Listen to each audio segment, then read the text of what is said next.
Have you ever wondered what really happened behind the curtain when Jesus was crucified?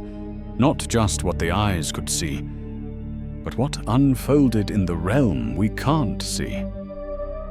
We imagine the scene, often a dusty hill, 3 crosses, blood dripping on cracked stone. But there's something else, something deeper.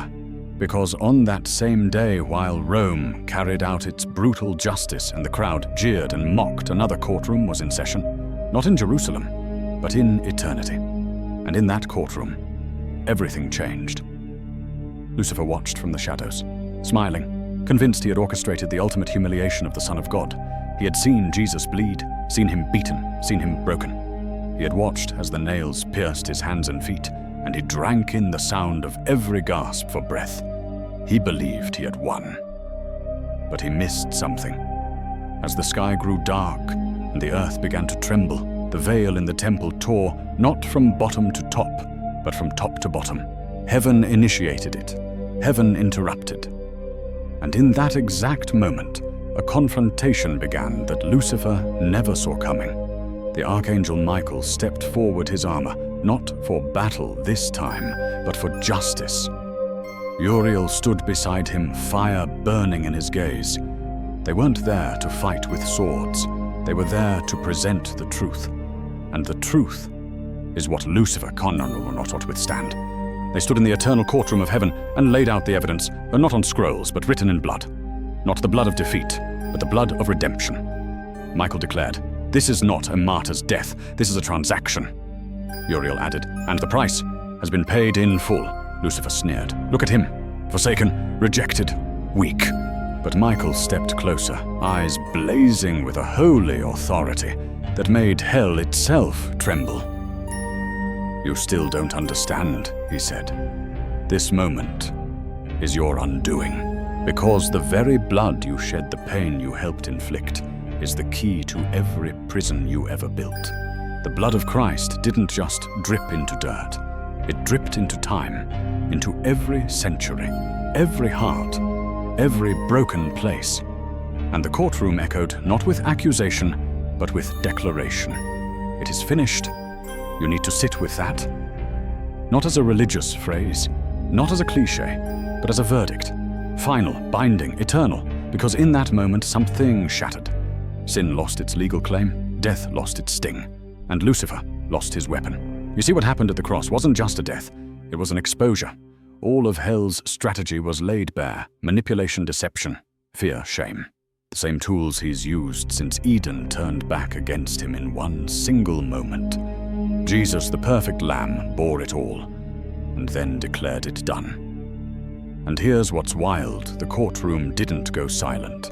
It erupted. Not in noise, but in power. Chains began breaking, not just in the future, but in the past. Abraham felt it. David felt it. Ruth, Isaiah, Jeremiah, all the righteous who had waited, believed, and died in faith, felt it. Because that moment wasn't bound by time. It reached back. It reached forward. And it reached for you. Now let me ask you, what lie are you still believing? What shame are you still carrying? What prison are you still sitting in?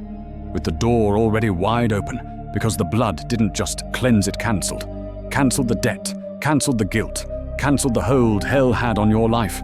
And yet some of us still live like we're sentenced. Some of us still act like we have to earn it, fix it, carry it. You don't. You can't. It's been done. Michael didn't raise a sword in that courtroom. He raised a banner, the cross, a sign not of defeat but of dominion. And as Lucifer stood silent, watching his empire of lies collapse under the weight of truth, Uriel whispered one word into the realm of eternity: finished. And the wind of that word is still blowing, still breaking chains, still setting captives free, still turning graves into gardens. This isn't just theology, it's reality. It's your reality. You don't have to strive. You don't have to scream. You don't have to carry it anymore. You just have to believe. But I know it's not always that easy, is it? Sometimes the chains feel real. Sometimes the shame feels louder than truth. Sometimes we've worn our brokenness so long, it feels like part of us. But listen to me. The cross didn't just offer forgiveness, it offered identity. When Jesus said, "Father, forgive them," he was speaking to them and to you. When he gave up his last breath, he wasn't giving up. He was giving over your sin, your curse, your defeat to justice. And when justice met mercy, a new verdict was spoken. You are free, not will be, not might be, not hopefully. Free, now, forever. That's the scandal of the gospel. That's the shock of the cross. The greatest spiritual war in history wasn't loud. It wasn't explosive. It was a whisper in the dark that shook hell to its core. So if you're watching this, and your heart is pounding, and something inside is stirring, that's not hype, that's the Spirit. That's eternity tapping you on the shoulder, saying you were there too, not on the hill, but in the courtroom. And the verdict was spoken over you. Forgiven, redeemed, chosen, loved. So right now, don't scroll away. Don't brush this off. Pause. Let it sink. Because this moment, the one you're in right now, can become your courtroom too, where your past is exposed and your future is declared, where your chains are shattered and your name is spoken by heaven. This isn't a message. This is a mirror. And in that mirror, you're not seeing your sin. You're seeing your Savior. So smash that like button if your spirit felt this. Subscribe for more content that shakes your soul. And drop a comment. What truth are you choosing to believe today? Let me know what story you want me to uncover next. Because the war may have started at the cross, but the echoes are still changing lives. And the next one might be yours. And Lucifer didn't speak. He didn't argue. Because when truth is undeniable, even the father of lies falls silent. He retreated not because he was banished, but because he had no reply. The cross was not just a battlefield. It was a mirror, and in it the kingdom of darkness saw itself defeated, disarmed, and exposed. The blood that dripped from Jesus' body was not wasted. It was collected by heaven itself. Not one drop was accidental. Each one had a name. Each one had a story. Each one had a soul attached to it. And you were one of them. You see, this was never just a generic sacrifice. This was specific, intimate, strategic. When Christ died, it wasn't just the veil that tore. It was the boundary between death and destiny. In that moment, every lie that ever whispered, "You're too far gone," began to unravel. But let's get real for a second. How often do we still live like hell won? We walk around shackled by addiction or drowned in shame, buried in comparison and fear. We say we believe, but our lives speak hesitation. Why? Because we forget. We forget that this war was not a stalemate. It was a slaughter, not of a savior, but of sin. When Jesus said, "It is finished," he didn't mean I'm finished. He meant the grip of death, the accusation of guilt, the prison of the soul. It's over. Imagine it again, Lucifer pacing in his dominion, not triumphant, terrified. Every scream of a demon, every shifting shadow, every shiver in hell itself, a reminder that he underestimated love. He thought wrath would win, but love bled louder. He thought power would triumph, but surrender shook the universe. And now, he waits. He waits not to reclaim victory, because he can't, but to reclaim deception. Because that's all he has left. He can't undo the cross, but he can try to convince you it wasn't enough, and that is his final strategy. But I need you to see something. What Christ did wasn't just cosmic, it was personal. When he hung there barely breathing, you were on his mind, not figuratively, literally. He saw your face, your struggle, your worst mistake, and he didn't flinch. He stayed, nailed, exposed, vulnerable, so that you could be free, not someday today. The gospel isn't a someday story, it's a now story. Right now you can walk in freedom. Right now you can let go of that weight. Right now you can step out of the courtroom and into your calling, because the verdict already came down, and heaven doesn't take it back. Let me tell you something wild. The moment Christ died, the earth shook, right? But that wasn't just geological. That was spiritual alignment. Creation itself responded. Why? Because the Creator had just rewritten the story. Graves opened. Dead men walked. The temple veil tore. The sky went black. Even the Roman soldier, the one who held the nails, who mocked the king, said surely this was the Son of God. Don't miss that. The one who thought he was part of execution became the first to proclaim revelation. That's what grace does. It flips everything, and it's still flipping things today, including your life. You don't need to clean yourself up to come to God. You come to God, and He cleans you, because this war was never about perfection. It was always about surrender. Lucifer still tries, you know. He still whispers. He still accuses. But now, when he does, the courtroom of heaven already has the case file closed, stamped paid in full. He tries to reopen it, tries to make you question it, tries to use your past against you. But every time he shouts, the blood speaks louder. Forgiven, chosen, mine. The blood has a voice, and it never stops testifying. Let me bring this even closer to your heart. You know that moment, the one you keep reliving in shame, the abortion, the betrayal, the addiction, the lie, secret. Yeah, that one. The blood saw it, and still said covered. Not excused, not ignored, covered, and more than that, redeemed. Because the cross doesn't just erase sin, it resurrects purpose. Jesus didn't die to make you feel bad. He died to make you free, and freedom looks like you walking boldly even with scars. It looks like you raising your hands even after failure. It looks like you saying, yes, I fell, but I didn't stay there, because He didn't. He rose, and now you rise too. Right now I want you to sit with that. Let it stir you. Let it offend your shame. Let it break the lie that says this is just a video. This is a holy moment, a reckoning, a return. You've heard the whispers long enough. It's time to hear the roar of redemption. Christ didn't die so we could play religious games. He died to awaken warriors. And you're one of them. So what's holding you back? Pride, pain, unbelief. Throw it down. Lay it at the foot of the cross and walk away. The blood is enough. The cross is enough. Jesus is enough. If this is hitting you deep, don't stay silent. Like this video.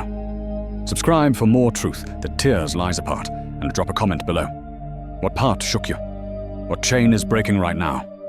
And tell me, what story should I bring to light next? Because this isn't just content. This is rescue. This is warfare. And the war may be invisible, but the victory is real. The stone rolled not by human hands, but by divine breath. And in that moment, death lost its sting. Lucifer didn't roar, he trembled, because the one thing he never imagined had happened. Jesus wasn't resuscitated, he was resurrected. And there's a difference. Resuscitation brings back what was. Resurrection brings forth what never was before. Jesus didn't come back the same. He came back with authority, with the keys, with scars that spoke louder than swords. And suddenly, everything changed. Lucifer's power exposed as illusion, hell's gates not shattered, unhinged, and the captives released. Every soul who had believed, who had waited Abraham, Moses, David, they walked out behind him. He led them like a victorious general through the corridors of the spiritual realm. It was a procession of prophecy fulfilled. And guess what? It's still happening. Because resurrection wasn't a moment, it's a movement. Every time someone says, Jesus, I trust you, another stone rolls.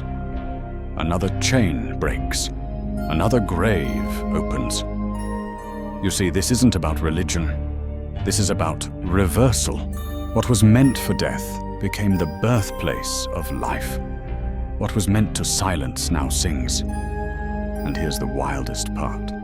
Jesus didn't stay in the heavenly realm after that. He came back to earth to show us, to eat with us, to let Thomas touch the scars. Why? Because he's not a concept. He's a king who walks through walls of doubt, who sits at tables with deniers, who cooks breakfast for the very one who betrayed him. That's not religion. That's radical. That's resurrection love. and it's offered to you, right now, right here. This isn't hype, this is history, and it's also your future. So let me ask you, are you still living in the tomb, still waiting for permission to come alive? It's already been given. Resurrection doesn't wait for perfection. It moves at the speed of surrender. You don't need to feel it. You need to believe it. Because the same Spirit that raised Christ from the dead is whispering in your direction, calling you out, calling you up, calling you home. Not to a building, but to your identity. You are not your failure. You are not your fear. You are not your secret shame. You are a blood-bought child of the Most High. And the cross wasn't the end. It was the coronation. Jesus didn't crawl out of the tomb. He walked out like a lion, like a warrior. And now so can you, because that's the power of the resurrection. It's not a story to remember. It's a life to live. You've been afraid too long. You've been passive too long. You've been doubting too long. The grave is empty. Why isn't your purpose Jesus didn't die so we could admire him? He died so we could become like him, full of fire, full of truth, full of grace. But that fire starts with a whisper, "Come forth just like Lazarus." Jesus stands at the mouth of your darkness and calls you out. But the choice, it's still yours. You can stay wrapped in grave clothes of shame, or you can rise. Yes, you'll walk with scars. Yes, there'll still be pain. But now pain has purpose, because now you're not walking toward victory. You're walking from it. And every step is a shout into the silence. Death, where is your sting? So stop living like you've lost. Start speaking like you've won. Start praying like the grave really is empty. Start loving like grace is real. Start forgiving like mercy flows like blood, because it does. You're not waiting for resurrection. Resurrection is waiting for you. Right now, where you are, on your phone, in your room, eyes burning with the weight of this moment, you feel it. That's not emotion, that's encounter. The Spirit of God is hovering. Just like in Genesis 1, when the earth was formless and void, the Spirit hovered. And then God said, "Let there be light," and there was. Maybe today he's hovering over your chaos, ready to speak light again. Will you let him? Will you finally stop performing and start receiving? Will you stop hiding and start healing? Will you stop doubting and start declaring, Jesus didn't roll away the stone to stay in a tomb. He rolled it so you could walk out too. So do it. Now, let your addiction hit the floor. Let your depression be pierced with hope. Let your fear bow to the roar of resurrection. You are not too far. You are not too late. You are not too broken. You are beloved. You are chosen. You are rising. Because the grave didn't win. Love did. So if this shook you, don't scroll away. Like this video, subscribe so you never miss another wake-up call. And comment below what part spoke to you the loudest. But more than that, tell me, what story do you want us to bring to life next? Because the word is alive. And the war, it's already won. But your walk, it's just beginning. So take that first step. Let grace find you. Let purpose consume you. And let resurrection power not just touch you, but transform you. This is not just a message. This is a moment. Don't waste it. The tomb is still empty. Let your heart be too.